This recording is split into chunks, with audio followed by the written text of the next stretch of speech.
ఏసే పరిష్కారము అనుదిన Bible study కార్యక్రమం ప్రేక్షకులందరికీ మన ప్రభువును ప్రియరక్షకుడు అయిన యేసుక్రీస్తు వారి మహిమగల నామమున వందనాలు. ప్రభువునందు ప్రియ దేవుని బిడ్డలారా, నేటి దినము దైవజనులు కారుపాటి శ్యాన్సాగర్ గారి ద్వారా ఎహెస్కేలు గ్రంథమును ధ్యానం చేసుకుందాము. మీరందరూ బైబిల్తోనూ నోట్బుక్తోనూ సిద్ధపడి ఉంటే దైవజనులు కారుపాటి శ్యాన్సాగర్ గారు ప్రార్థన చేసి ఈ దినపు వాక్య పరిచర్య చేస్తారు. ప్రభువునందు ప్రియ దేవుని బిడ్డలారా, నేటి వాక్య ధ్యానం కొరకు ప్రార్థించుకుందాం. మమ్మను మిక్కిలిగా ప్రేమిస్తున్న మా ప్రియ ప్రభు, మీకు వందనములు, స్తోత్రములు. నేటి వాక్య ధ్యానము మమ్ములను హెచ్చరిక చేయునదై ఉండునట్లు కృపచూపము. పాపము విషయమై మేము జాగ్రత్త పడి మీ సన్నిధిలో పరిశుద్ధంగా జీవించుటకు కృపనిమ్ము. ప్రభువా, శరీర ఇచ్ఛలను జయించుటకు మాకు శక్తినిమ్ము. ఎపిసోడ్ సహకారులను ఈ మాసము అనుదినము పంపించండి. యేసు నామమున వేడుతున్నాము తండ్రి, ఆమెన్. ప్రభువునందు ప్రియ దేవుని బిడ్డలారా, దయచేసి మీ పరిశుద్ధ బైబిల్ గ్రంథాన్ని తెరవండి.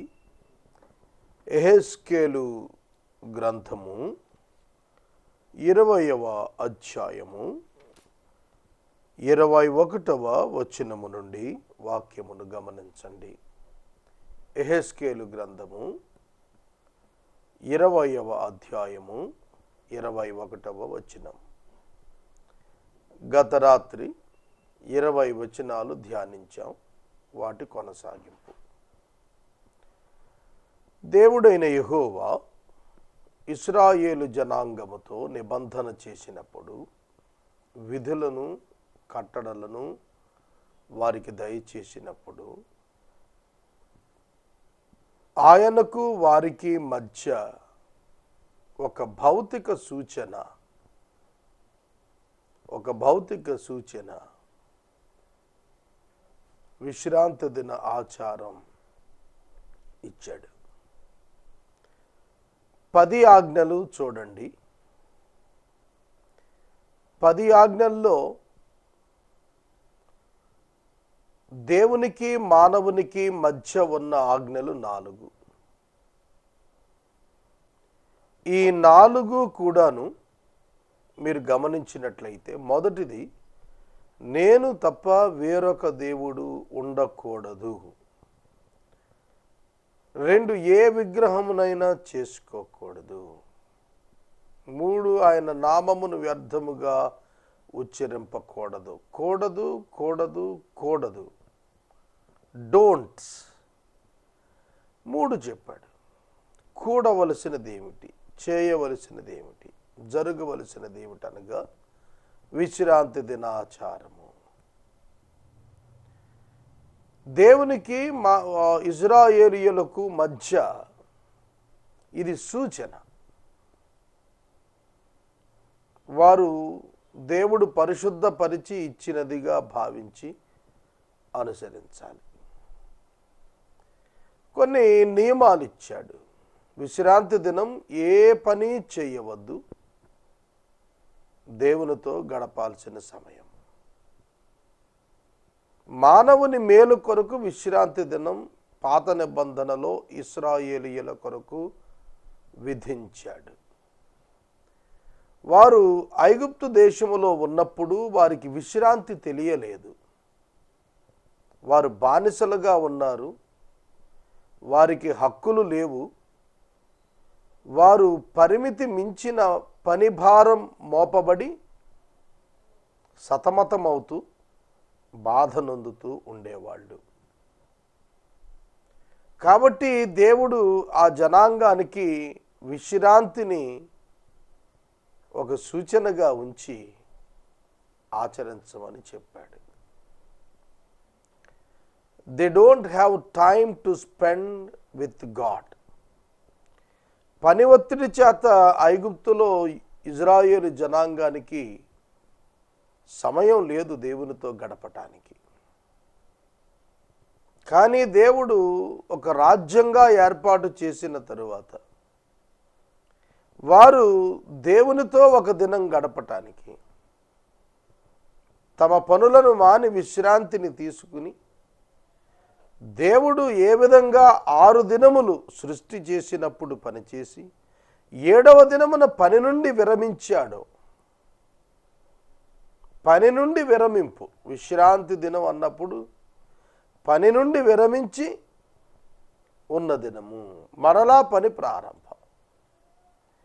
కనుక ఆయన విధానములో వీరును నడవాలని విశ్రాంతి దినం సూచనగా పెట్టగా దానిని ఇశ్రాయేలీయులు చాలా చులకనగా భావించి మీరారు.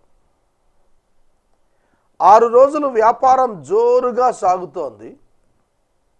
7వ రోజు వ్యాపారం కట్టేయమన్నాడు. ధనాపేక్ష ఉన్నవాడు 7వ రోజు కూడా చేస్తే కొంత డబ్బు వస్తుంది కదా, లాభం పెరుగుతుంది కదా అని మొదలుపెట్టాడు. అలా అన్నమాట దేవుని ఆజ్ఞను ధనాపేక్ష చేత మేరటం. కనుక ఇశ్రాయేలీయులు దేవుడిచ్చిన విశ్రాంతి దినాన్ని, పరిశుద్ధపరిచి ఇచ్చిన విశ్రాంతి దినాన్ని గౌరవించలేదు.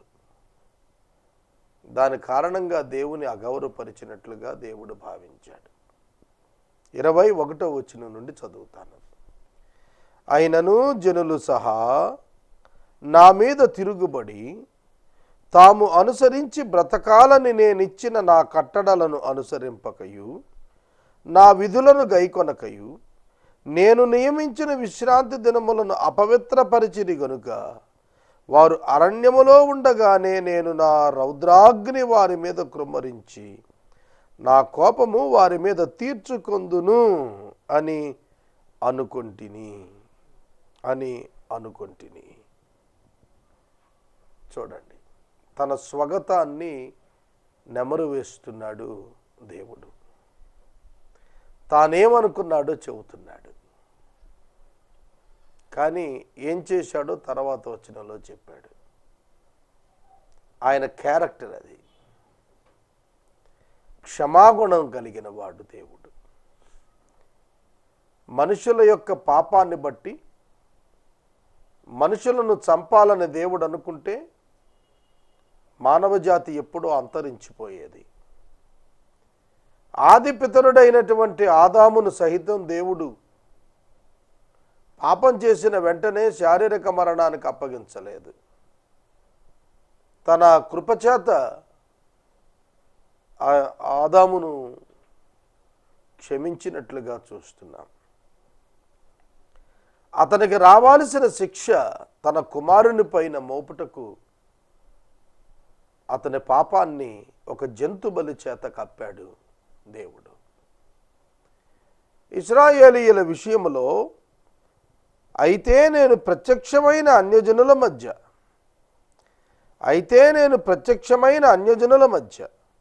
నా నామమునకు దూషణ కలగకుండునట్లు ఏ జనులలో నుండి వారిని రప్పించితునో ఆ జనులు చూస్తుండగా నా హస్తము వెనుకకు తీసి నా వాగ్దానం నెరవేర్చాను.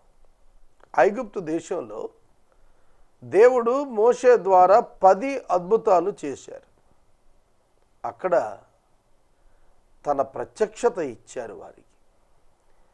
ఆ ప్రత్యక్షతకు ఐగుప్తీయులందరూ భయపడుతున్నారు. మోషే అదే చెప్పాడు, ప్రభు, ఐగుప్తులో మేముండగా నీవు మమ్మలను పాలు తేనెలు ప్రవహించు దేశంలోనికి తీసుకెళ్తావని మేము నమ్మాం, వారు కూడా నమ్మారు. ఇప్పుడు వీరిని మార్గమధ్యంలో అరణ్యంలో చంపేస్తే అన్యజనులు ఏమనుకుంటారు? వారి దేవుడు భారం భరించలేక అలా చేశాడు, శక్తిహీనుడయ్యాడు, అందుకే వారిని భరించలేక చంపేసుకున్నాడు అని అంటే, దేవా నీకు అవమానం కదా, నీకు ఘనత కాదు కదా. మోషే చెప్పిన మాటకు దేవుడు సరే అన్నాడు. అన్యజనుల ఎదుట తన ప్రత్యక్షతను బట్టి కలిగిన మహిమను కొనసాగించుటలో దేవుడు ఆసక్తి కలిగిన వాడై ఆ తరము వారిని మాత్రమే కనాను ప్రవేశం లేకుండా ఆజ్ఞాపించి వారి తర్వాత తరము వారికి తన వాగ్దానమును నెరవేర్చి స్వతంత్రించుకునేటట్లుగా అనుమతినిచ్చాడు. లేకపోతే తండ్రులు, తల్లులు, పిల్లలు, బిడ్డలు అందరూ అక్కడ చచ్చిపోయేవాళ్ళు. ఒక్క మోషే కుటుంబం మినహా అందరిని చంపేస్తా అన్నాడు దేవుడు. మోషే, నేను అబ్రహాముకి ఇచ్చిన వాగ్దానం నువ్వు కూడా అతని సంతానం కనుక నీ ద్వారా నేను నెరవేర్చి అబ్రహాముకి ఇచ్చిన మాట నిలబెట్టుకుంటా. ఈ జనాన్ని మాత్రం నేను స్పేర్ చేయను, చంపేస్తా. కానీ మోషే ఒప్పుకోలేదు. దేవా వద్దు, అలా చేస్తే నువ్వు శక్తిహీనుడు అయ్యావని అన్యజనులు ప్రకటన చేస్తారు. అప్పుడు దేవుడు మరి అందరిని వదిలిపెట్టేయకూడదు కదా. పాపం చేసిన వాడిని విడిచిపెట్టి తన ఘనత కొరకు ప్రాకులాడితే దేవుడు పాపం చేసిన వాడు అవుతాడు. అది కూడదు, ఆయన క్యారెక్టర్ అది కాదు. అందుకే పాపం చేసినటువంటి వారిని, తిరుగుబాటు చేసిన వారిని, జనాభా లెక్కల్లో లెక్కించబడిన మొదటి కాల్బలంలోని 6 లక్షల మందిలో తిరుగుబాటు చేసిన వారిని అరణ్యంలోనే రాల్చేశాడు, ఫిజికల్ డెత్ ఇచ్చేశాడు. చూడండి, including Moses, Aaron and Miriam. అర్థమవుతుందా? కనుక నెక్స్ట్ జనరేషన్కి ఆ అవకాశం కల్పించాడు దేవుడు. యెహోషువ నాయకత్వంలో కనానులో ప్రవేశించినటువంటి తరం కాలేబు, యెహోషువ తప్ప నూతనమైన వారు. మొదటి జనసంఖ్యలో లెక్కించబడిన 6 లక్షల కాల్బలంలో కాలేబు, యెహోషువ ఇద్దరు మాత్రమే ప్రవేశించారు. వారితో పాటు నూతన జనాభాలోనికి వచ్చిన జనసంఖ్యలోకి వచ్చిన వారు ప్రవేశించారు. కనుక దేవుడు ఆ విధంగా తన యొక్క గుణలక్షణాలను నెరవేర్చుకున్నాడు అక్కడ. మరియు వారు నా విధులను అనుసరింపక నా కట్టడలను తృణీకరించి నేను విధించిన విశ్రాంతి దినములను అపవిత్రపరిచి తమ పితరులు పెట్టుకొనిన విగ్రహములను పూజింపకోరగా. అబ్రహాము కల్దీయుడు, కల్దీయులే బాబిలోనియన్స్. కల్దీయులు విగ్రహారాధికులు. కనుక ఇశ్రాయేలీయులు తమ పితరుల విగ్రహాలు జ్ఞాపకం చేసుకొని పెట్టుకున్నారట. ఎటువంటి దారుణమైన పరిస్థితి! అబ్రహామునకు దేవుడు ప్రత్యక్షమై ఇచ్చిన ప్రత్యక్షతలు, వాగ్దానాలు, వాటి నెరవేర్పులు మాకు అక్కర్లేదనుకున్నారు వాళ్ళు. మేము మా పితరుల వలె విగ్రహాలే మేము పూజిస్తాం. విగ్రహం బయటకు కనిపిస్తుంది, విశ్వాసం కనిపించదు. విశ్వాసము దేవుడిచ్చేది. విశ్వాసమునకు కర్త ప్రభువు. విశ్వాసము ఉంచక దేవుని పట్ల ఉంచవలసిన విశ్వాసాన్ని ఉంచక తాము చేసిన నిబంధన మీరి పాత నిబంధనలోని ఈ కాలపు భక్తులు విగ్రహాలు ఏర్పరుచుకున్నారు. విశ్వాసం ఉన్నవానికి విగ్రహముతో పని లేదు. చూచి నమ్మిన వానికంటే చూడక నమ్మిన వారు ధన్యులు అన్నాడు. కనుక విగ్రహము కనిపిస్తోంది, కనిపిస్తేనే నమ్ముతాను అన్న సిద్ధాంతం. కనిపించని దేవుణ్ణి ఉన్నాడని నమ్మటం విశ్వాసం. ఆయనే ఫలానా ఆయన నమ్మటం విశ్వాసం. ఆయన ఫలానా క్యారెక్టర్ అని నమ్మటం విశ్వాసం. కనుక ఇక్కడ వాళ్ళు విశ్వాసములోనికి రాలేదు. ఆచారభక్తి, రిలీజియసిటీ, మతపరమైన ఆకాంక్షలలోనికి వెళ్ళిపోయారు. నేను యెహోవానని వారు తెలుసుకునేటట్లు అన్యజనులలో వారిని చెదరగొట్టి సకల దేశములోనికి వారిని వెళ్ళగొడతానని ప్రమాణం చేశాను. వారిని విస్మయం పొందింపాలని అనుకూలము కాని కట్టడలను, తాము బ్రతుకుటకు ప్రయోజనకరములు కాని విధులను వారికి ఇచ్చితిని. తొలుచూలులను అగ్నిగుండాలు దాటించి బలిదానములు ఇచ్చుట చేత తమను తాము అపవిత్రపరుచుకొననిచ్చితిని. ఎప్పుడైతే వారు విగ్రహారాధన చేయటం ప్రారంభించారో దేవుడు వారిని స్వకీయ నాశనానికి అప్పగించుటకు చిత్తం కలిగి ఉన్నాడు.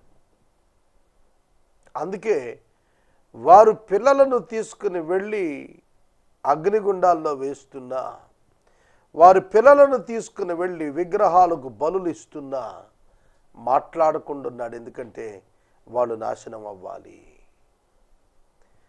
దేవుని యొక్క వాక్యములో ఒక శ్రేష్టమైన సంఘటన మీరు గుర్తెరగాలి. ఒక వ్యక్తి మారు మనసు పొందుటకు ఇష్టం లేక ఇష్టపూర్వకంగా పాపములో కొనసాగుటకు తీర్మానం చేసుకొని కొనసాగుతుంటే అతడిని దేవుడు స్వయముగా మార్పు కొరకైన అవకాశం వచ్చునట్లు అపవాది చేతికి అప్పగిస్తాడు. అపవాది ఎంత నాశనం చేయవచ్చో అంత నాశనానికి అతడు దిగజారినప్పుడైనా అతడు తెలుసుకోవాలి, దేవునికి తిరస్కరించిన కారణంగా నాకు ఈ దుస్థితి వచ్చిందని. అలాగైనా ఒక పాపి రక్షించబడాలని దేవుడు కోరుతున్నాడు. వీరు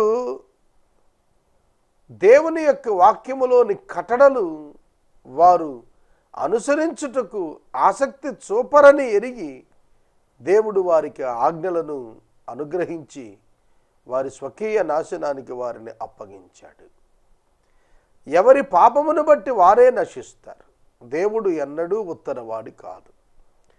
కాబట్టి నరపుత్రుడా, 27వ వచనం, కాబట్టి నరపుత్రుడా, ఇశ్రాయేలీయులతో మాట్లాడి ఇట్లా ప్రకటింపు, ప్రభువగు యెహోవా సెలవిస్తోంది ఏమిటనగా, మీ పితరులు నా ఎడల అతిక్రమము చేసి నన్ను దూషించి వారికిచ్చేదనని నేను ప్రమాణపూర్వకముగా చెప్పిన దేశములోనికి నేను వారిని రప్పించిన తరువాత ఎత్తైన కొండనే గాని దట్టమైన వృక్షమునే గాని చూచినప్పుడెల్లా బలులర్పిస్తూ అర్పణలర్పిస్తూ పరిమళ ధూపాలు ప్రతిష్ఠిస్తూ పానార్పణములు పోస్తూ నాకు కోపము పుట్టించిదిరి. ఎత్తైన పర్వతము, దట్టమైన వృక్షము, విచ్ ఈజ్ అన్యూజువల్, ఏదైతే ప్రత్యేకంగా అసాధారణంగా కనిపించిందో దాన్ని దేవుడు అనుకున్నారు.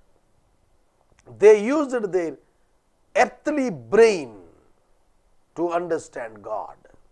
It is their mistake. భౌతిక సంబంధమైన మెదడును ఉపయోగించారు, మనస్సును ఉపయోగించారు, దేవుణ్ణి అర్థం చేసుకోవటానికి. అందుకే పడిపోయారు. ఒక్క మాట గుర్తుపెట్టుకోండి, మీరెన్నడూ మీ వ్యక్తిగత జ్ఞానాభివృద్ధి చేత దేవుణ్ణి తెలుసుకోలేరు. దేవుణ్ణి తెలుసుకోవాలనగా దేవుని వాక్యమునందు విశ్వాసం ఉంచుట ఒక్కటే మార్గం. There is no other way. There is only one way, that is Jesus Christ, and nothing but the word of God. To understand God. దేవుడు ఎవరో తెలుసుకోవాలంటే యేసుక్రీస్తు ఎవరో తెలియాలి. యేసుక్రీస్తు ఎవరో తెలియాలంటే వాక్యం అంటే ఏమిటో తెలియాలి. లేఖనములను మీరు పరిశీలించుచున్నారు కదా, లేఖనములే నన్ను గూర్చి తెలియజేస్తున్నాయి. ప్రభు స్వయంగా చెప్పాడు యూదులతో. వారు యేసుక్రీస్తును నమ్మకపోవటానికి కారణం లేఖనాలను నమ్మకపోవటం.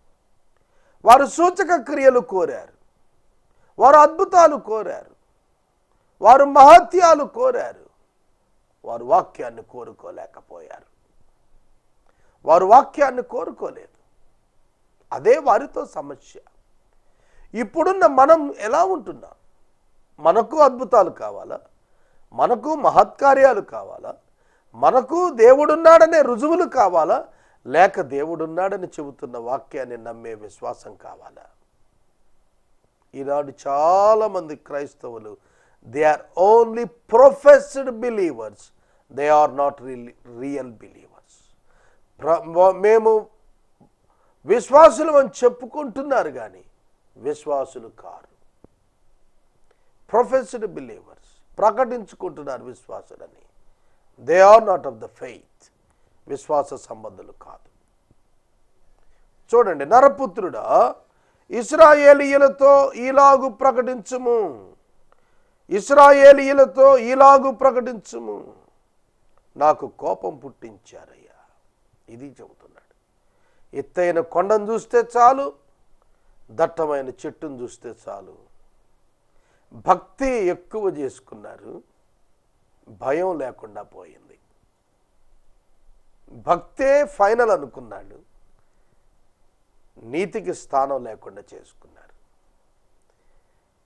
సాధారణ భక్తికి విశ్వాసానికి ఉన్న మరొక వ్యత్యాసం ఏంటంటే, practising the religious activities is enough.